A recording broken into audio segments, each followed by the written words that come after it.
Good morning, this is TVP World. You're watching World News. I'm your host, Benjamin Lee, and these are the latest headlines. The Financial Times reports that President Donald Trump urged Volodymyr Zelenskyy to accept a peace deal based on Russia's terms during their White House meeting on Friday. According to the newspaper, Trump warned that Vladimir Putin had threatened to destroy Ukraine if his demands were rejected. The Financial Times report says the meeting turned into a shouting match, with President Trump using strong language and repeating points raised by Putin during a phone call the previous day. Trump reportedly told Zelenskyy that Ukraine was losing the war and that Russia's economy was holding up despite sanctions. The report adds that Zelenskyy managed to secure Trump's backing for a freeze of the current front lines, but failed to obtain Tomahawk missiles. The Financial Times also note that Trump's tone towards Ukraine shifted after his conversations with Putin, who offered limited concessions in Zaporizhia and Kherson in exchange for full control over the Donbas region. Speaking to reporters aboard Air Force One late Sunday, President Trump said the war in Ukraine could be ended by dividing the Donbas region along the current lines of control, which would cede most of the territory to Russia. He made the remarks after Friday's tense meeting with President Zelenskyy. Yeah, Friday you said you had a cordial meeting with President Zelenskyy. During that meeting, did you tell him he needed to cede all of the Donbas region to Russia? No, we never discussed it. We think that what they should do is just stop at the lines where they are, the battle lines. You have a battle line right now. The rest is very tough to negotiate. If you're going to say, you take this, we take that, there's so many different permutations. So what I say is they should stop right now at the battle lines. Go home, stop killing people, and be done. What do you think should happen with the Donbas region then? Let it be cut the way it is. It's cut up right now.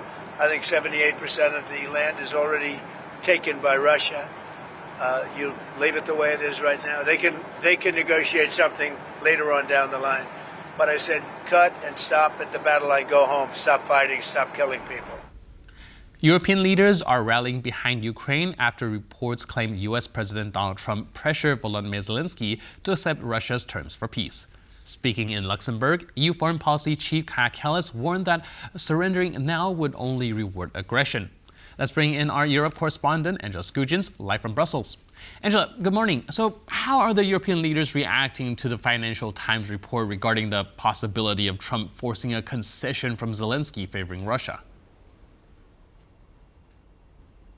Good morning, Ben. So those foreign affairs ministers are meeting in Luxembourg to discuss tightening the screws against Russian President Vladimir Putin for his continuous invasion of Ukraine. This support could resemble the EU's 19th sanctions package, not expected to be approved today, but many are touting that it could get over the line on Thursday if they get Slovakia to agree to the terms. Other issues present today, including coming harder down on Russia's shadow fleet. These are those vessels that are bringing in energy profits to the Kremlin, circumventing EU rules. But you are absolutely right. They are also navigating that bombshell report published by the Financial Times late Sunday evening, which suggests that US President Donald Trump tried to pressure Ukrainian President Volodymyr Zelenskyy to agree to give up the region of Donbas to Russian President Vladimir Putin, and thus ending the war. What we heard from various foreign affairs ministers, including the EU's High Representative and Foreign Policy Chief Kaja Kallas, is that they do not support Ukraine doing anything that it does not want to, or else it could reward the aggressor. Ukrainians are very resilient. They are fighting for their freedom, their independence, their country. So they can't just surrender. And I think it's for the international order. It's also negative if aggressor gets what it wants, because that gives a signal to all the aggressors in the world that you can just go and take what you wish for. The EU Foreign Policy Chief Kaja Kallas speaking there in Luxembourg before a Foreign Affairs Council meeting centred on continued support for Ukraine amid this invasion, as well as that media report that I mentioned earlier. Ukraine's Foreign Minister Andriy Sybiha is in Luxembourg to give an update from the battlefield, particularly Russia's attacks on energy infrastructure, but he says more support from the EU is needed. Strong pressure on Moscow remains critical, including the 19th EU sanctions package and the full use of frozen Russian assets. I will inform EU colleagues about Russia's latest attacks against Ukraine and the need for energy assistance ahead of winter. We will also focus on defence cooperation and strengthening Ukraine's air defence and long-range capabilities, including through the Pearl initiative and SAFE mechanism. In the face of Russian threats, we need an integrated European air defence system, with Ukraine as its contributor and integral part. Ukraine's Foreign Affairs Minister speaking there, posting that status on social media platform X, a statement regarding what he expects to brief those foreign ministers from Europe about regarding how they can continue supporting Ukraine amid these divisions which seem to materialise at least from across the United States. Shabiha is speaking on behalf of the Ukrainian President Volodymyr Zelenskyy, who has so far been silent on that Financial Times report, however, released a statement late Sunday night in which he called on support from Europe as well as the United States. Hopefully we'll find out more later today regarding the status update of how Europe can continue supporting its allies in Ukraine. All right, thank you so much for the updates. Discussions seem to be underway, so keep us posted. Thank you so much. Polish Prime Minister Donald Tusk said efforts to pressure Ukraine into territorial concessions would not bring a lasting peace. In a post on X, he urged Kyiv's allies to stand firm against Russia and focus on ending its full-scale invasion. None of us should put pressure on Zelenskyy when it comes to territorial concessions. We should all put pressure on Russia to stop its aggression. Appeasement never was a road to a just and lasting peace. President Zelenskyy says Vladimir Putin could agree to peace talks in Budapest if pressured by President Trump. In an interview on NBC's Meet the Press, Zelenskyy discussed his Friday meeting with Trump, saying he doubts Putin is ready for genuine negotiations. He added that the Russian leader responds only to strong pressure, whether from Trump or from within Russia itself. Do you think President Putin will ever be serious about peace? Really, I don't know. I don't know that he's ready for real peace negotiations. Of course, the time will come when pressure will come on him. Enough pressure on him and he will be ready. In any way, he afraid of his society. More pressure on him and not so comfortable life for his nation. They will pressure on him. He afraid only of his society because he wants to be president till he will die. And that's why, of course, he needs society to support him. That's why he count on continuation of this war. And that is what the big question, the big challenge for all of us. That's why I'm not sure that in Budapest he will be ready. But if, God bless, the president will pressure on him, and if Putin will be ready for any format, again, I'm sorry that I'm repeating, any format of negotiations, bilateral, trilateral, any kind of, I think it will be good. A major Russian gas plant has suspended gas intake from Kazakhstan after a Ukrainian drone strike. The move comes as Kyiv continues its campaign targeting Russian energy facilities.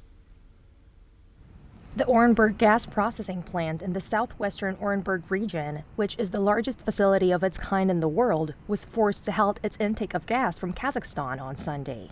According to the regional governor, the plant was partially damaged due to a fire that broke out in a workshop following the Ukrainian strike.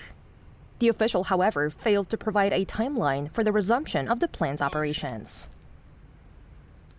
2 people were killed when a cargo plane flying from Dubai skidded off the runway at Hong Kong International Airport and plunged into the sea.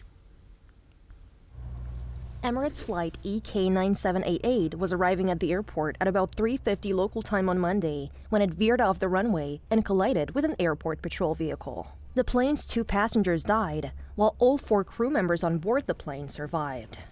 The airport's northern runway has been closed following the incident. The crash marks one of Hong Kong's deadliest aviation incidents in years. An investigation has been launched to determine the cause of the crash.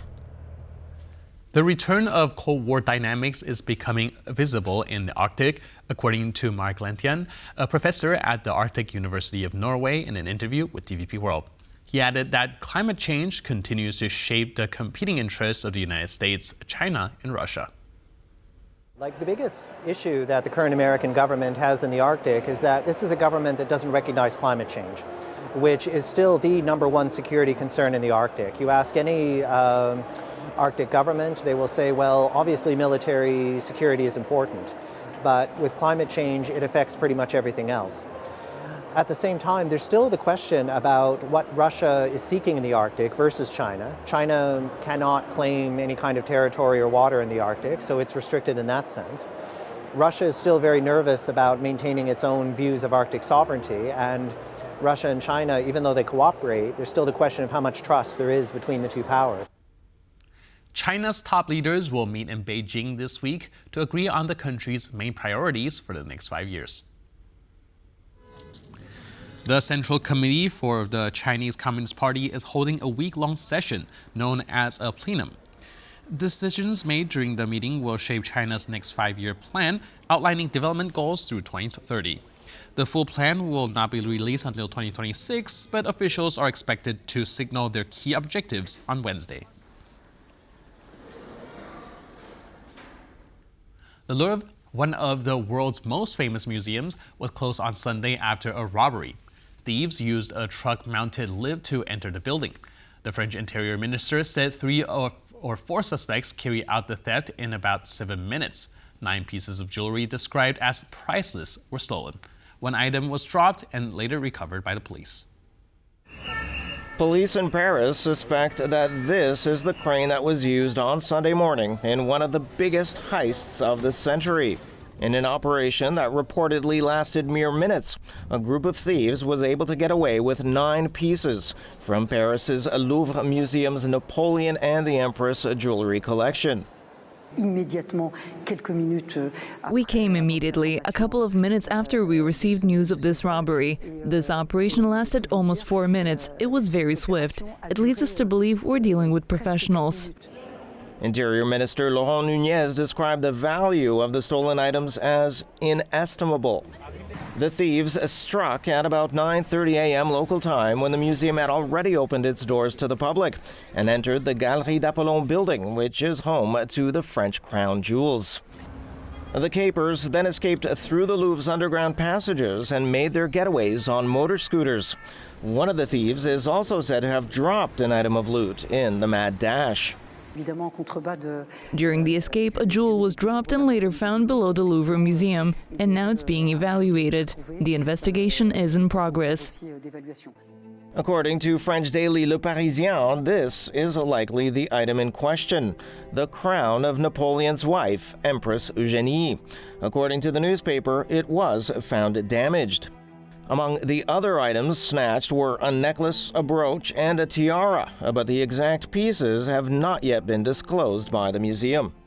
I imagine that there must have been some collector who contracted the heist, as these are not items one can just go out and sell very easily due to their inestimable value. The world's most famous museum, the Louvre, has been the target of numerous heists over the centuries.